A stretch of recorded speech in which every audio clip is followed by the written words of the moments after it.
Hello friends, नमस्कार। मैं हूं डॉक्टर विकास और स्वागत है हमारे यूट्यूब चैनल डॉक्टर विकास कुमार शो में। फ्रेंड्स, हमारे एक सब्सक्राइबर है मुर्तुजा खान। मुर्तुजा खान बोले हैं, सर यूट्यूब पे आप एपिलेप्सी के बारे में बताइए, एपिलेप्सी क्या होता है। तो आज हम एपिलेप्सी के ही बारे में बात करेंगे। फ्रेंड्स, एपिलेप्सी मतलब मिर्गी, यानी एपिलेप्सी को हम मिर्गी भी बोलते हैं। और मिर्गी होता क्यों है ये आपको मैं बताता हूँ। मिर्गी होता है हमारा जो ब्रेन का सिस्टम है, CNS यानी central nervous system. Central nervous system में कुछ ऐसे न्यूरो ट्रांसमीटर केमिकल्स होते हैं, जो रसायन भी हम बोल सकते हैं उसको, जो पूरे बॉडी को सुचारू रूप से चलाने में मदद करता है। उस केमिकल्स में या उस ट्रांसमीटर में या उस तरह का जो केंद्र है उसमें किसी भी तरह का अगर एब्स्ट्रैक्शन आ गया है, यानी रुकावट आ गया है, वो रुकावट आपको ट्यूमर की वजह से भी आ सकता है, क्लोटिंग की वजह से भी आ सकता है। और वही रुकावट आपको और भी बहुत सारे ऐसे कारण है, या आपको कभी ब्रेन में चोट लगा है उसके कारण से भी हो सकता है। इस सब तरह की गतिविधि अगर होता है तो इस तरह का ब्रेन में रुकावट आएगा, और रुकावट आने के बाद आपको एपिलेप्सी का लक्षण दिखेगा। एपिलेप्सी यानी मिर्गी को हम सीजर भी बोलते हैं, कन्वल्सन भी उसको हम बोल सकते हैं। ऐसा इस पेशेंट में देखा गया है। खास करके जो मैं आज ट्रीटमेंट बताऊंगा यूट्यूब पे पहली बार होगा, और यूट्यूब पे पहली बार बहुत सारे वीडियो देखते होंगे आप लोग, जो एपिलेप्सी ये दवाई खाइए तुरंत ठीक हो जाएगा, ऐसे कीजिए वैसे कीजिए तुरंत ठीक होता है। लेकिन मैं आपको जो बताऊंगा बिल्कुल सही और सटीक बताऊंगा, और आप वो दवाई का अगर यूज करेंगे तो मैं आपको गारंटी देता हूँ एपिलेप्सी पूरी तरह से ठीक हो जाता है। इसको बहुत बड़ा बीमारी मानकर चलने की जरूरत नहीं है। एपिलेप्सी को समझिए, और एपिलेप्सी को, किसी भी बीमारी को अगर आप समझ के इलाज करते हैं तो वो बीमारी एक बार में ठीक होगा, ये मैं आपको गारंटी के साथ बताता हूँ।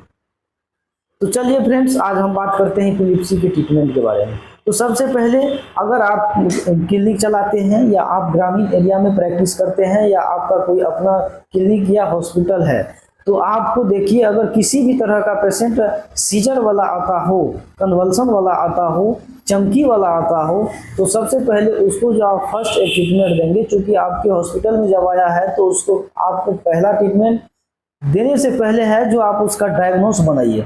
डायग्नोस यानी कि उसका डायग्नोस अगर निकल के आ जाता है इसको कन्वल्सन ही है या सीजर ही है या एपिलेप्सी ही है, तो उसको आप पहला जो ट्रीटमेंट देंगे आप उसको स्टेट मतलब यानी कि तुरंत, स्टेट का मतलब होता है तुरंत, आप उसको हेलोपेरिडोल का इंजेक्शन आप इंट्रामस्कुलर या IV उसको दीजिए, और उसका माइंड रिलैक्स हो जाएगा। और माइंड उसका रिलैक्स हो जाएगा तो वो पेशेंट अस्थिर हो जाएगा, और उसके बाद आप उसका ट्रीटमेंट शुरू कीजिए। ट्रीटमेंट शुरू करने से पहले आप उसका एक PET टेस्ट होता है। PET का मतलब होता है प्रोजेस्टेरोन एमिशन टोमोग्राफी, एक टेस्ट होता है। इस टेस्ट से ये पता चलता है जो आपके ब्रेन यानी न्यूरो का कौन सा गतिविधि में अवरुद्ध है, या किसी तरह का क्लोटिंग है या ऑब्स्ट्रक्शन है, या किस कारण से ऐसा हो रहा है वो पता चलता है। कारण निकल के आता है तो आप उसको बस यही ट्रीटमेंट दीजिए, और यही ट्रीटमेंट दीजिए। उसके बाद आप उसको ट्रीटमेंट लिखिए सोडियम वालप्रेट टेबलेट। सोडियम वालप्रेट 200 mg यानी 200 mg का टेबलेट आप उसको सुबह और शाम, पहले 6 सप्ताह तक सुबह और शाम ही देना है। और सुबह शाम पहले 6 सप्ताह तक अगर आप इस देते हैं अपने मरीज को, तो 6 सप्ताह के बाद ये मेडिसिन अपना वर्क करना शुरू करता है। और बाकी का जो इधर जो आप शुरू से और 6 सप्ताह तक जो मेडिसिन चल रहा है, तो वो बॉडी को मैनेज करने में लग जाता है, जो किस तरह से कैसे इसको हम मैनेज करें और जो बीमारी है उसको ठीक करें। तो ये टेबलेट ये हो गया, और ये 6 सप्ताह तक देना है। ये 6 सप्ताह तक देने के बाद जब देंगे तो ये दवाई काम करना शुरू कर देगा। लेकिन ये दवाई जो है आपको लगभग 6 मंथ कंटिन्यू खिलाना है। 6 मंथ अगर आप खिलाएंगे तो वो पेशेंट का जो मिर्गी है बिल्कुल खत्म हो जाएगा, उसको मिर्गी का कभी दौरा नहीं आएगा। उसके बाद जो दूसरा टेबलेट होता है विटामिन B1, B6 और B12 का। उसमें एक मैं आपको बता रहा हूँ, मिकोनर्व फोर्ट करके एक कैप्सूल आता है। पहले डोज में आपको इसको जो है रात में एक कैप्सूल लगभग 2-3 महीना तक इसको कंटिन्यू खिलाइए। 2-3 महीना तक खिलाइएगा तो हो सकता है कभी कभी विटामिन B12 के डिफिशियंसी से भी ऐसा होता है, क्योंकि विटामिन B12 जो है ब्रेन को अपने में एब्जॉर्ब रखने के लिए, सुचारू रूप से चलाने के लिए बहुत बड़ा रोल निभाता है। तो ये दवाई आपको कम से कम 3 मंथ्स, 2 से 3 मंथ तक आप दे सकते हैं पेशेंट के एज और उसके कंडीशन के हिसाब से।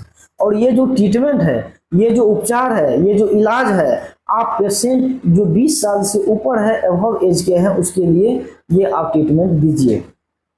उसके बाद एक गैस की दवा होता है ओमेप्राजोल 20 mg, सुबह खाली पेट यानी कि आधा भोजन से आधा घंटा पहले आप उसको दीजिए, 2-3 माह तक ये कंटिन्यू दीजिए। उसके बाद अगर पेशेंट को नींद नहीं आती हो, पेशेंट को घबराहट हो, पेशेंट को ज़्यादा परेशानी हो, ज़्यादा मतलब माइंड डिप्रेशन में हो, तो उसके लिए आप फ्लोरेंजापाम जो होता है या डायजापाम 0.5 mg का टैबलेट रात में कंटिन्यू 2-3 मंथ, 2 से या 3 मंथ्स तक आप दीजिए। और पेशेंट ये ट्रीटमेंट अगर आप संपूर्ण देते हैं तो एक बार में पेशेंट ठीक हो जाएगा, बार बार कोई इलाज करने की आपको जरूरत नहीं पड़ेगी। तो फ्रेंड्स, हमारे वीडियो तक लास्ट तक बने रहे और लास्ट तक देखने के लिए आपका धन्यवाद। और अगर वीडियो अच्छा लगे तो सब्सक्राइब कर दीजिए, लाइक कर दीजिए और शेयर कर दीजिए। और अगर आपको सपोर्ट मिलता रहा आप लोगों का, तो मैं बिल्कुल बीमारी के निचोड़ यानी कि सटीक इलाज मैं आप लोगों के लिए बताता रहूँगा। और मैं ओपीडी में यही ट्रीटमेंट देता हूँ अपने मरीज को और मेरा मरीज ठीक होता है। अभी तक मैंने 25 से 30 एपिलेप्सी के पेशेंट को ट्रीट किया है और सारा का सारा ठीक हुआ है इसका।